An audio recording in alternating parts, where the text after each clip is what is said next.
Good morning wastage. Morning. నా పేరు కాంకలక్ష్మి అండి. నేను ఎన్ఆర్జీఎస్లో ఫీల్డ్ అసిస్టెంట్గా చేస్తున్నాను సార్.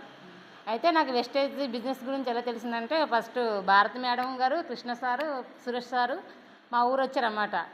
వచ్చినప్పుడు ఒకసారి మీటింగ్ వినంటే నేనేం చేశానంటే, ఇదన్నీ ప్రతిదీ చెప్పినట్టు చెప్తారు, చాలామంది ఇలాగే వచ్చారు కదని చెప్పేసి నేను బట్టలు ఉతకడం అనేసి వెళ్ళిపోయాను కాలోకి. ఆ రోజే నేను తెలుసుకుని ఉంటే బాగుండేదేమో. ఆ తర్వాత 2-3 సార్లు భారతి మేడం టీం దగ్గర జాయిన్ అయ్యి మా ఫ్రెండ్ ఇంకో అమ్మాయి రమణమ్మ అనేసి తను ఎన్నోసార్లు చెప్పింది, ఐడియా వేసుకో ఒకసారి వాడు చూడనేసి. ఆ తర్వాత ఎందుకని మంచిది వెళ్దాం ఉండు, ఎలా బుర్ర తినేస్తుందని చెప్పేసి ఒకసారి నర్సీపట్నం వెళ్ళాను సార్. వెళ్తే అప్పుడు భారతి మేడం గారేమో నీరసంగా ఉంటుంది, దానివల్ల నేను స్పిరులినా ప్లస్ ఆమ్లా సప్లిమెంట్ తీసుకుంటున్నాను, దానివల్ల బాగుందని చెప్పేసి భారతి మేడం అనేసి అన్నారు. అంటే మేము ఫీల్డ్ వర్క్ ఎక్కువ చేయడం వల్ల నైట్ టైం అసలు ఎలాగైనా నీరసంగా ఉండేది, మార్నింగ్ లేసరికి అసలు చాలా నీరసంగా ఉండేది. ఒకసారి వెస్టేజ్ సప్లిమెంట్ వాడి చూద్దామని చెప్తుంది కదా తను కూడా అనేసి వెస్టేజ్లోని స్పిరులినా ప్లస్ ఆమ్లా వాడాను అనమాట.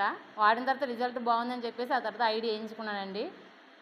నేను నా నెక్స్ట్ డ్రీమ్ ఏంటంటే డిసెంబర్కి వెళ్ళా మ్యాక్సిమం ఒక 50 నుంచి 1 లాక్ తీసుకోవాలనేసి నా డ్రీమ్ అండి. Thank you.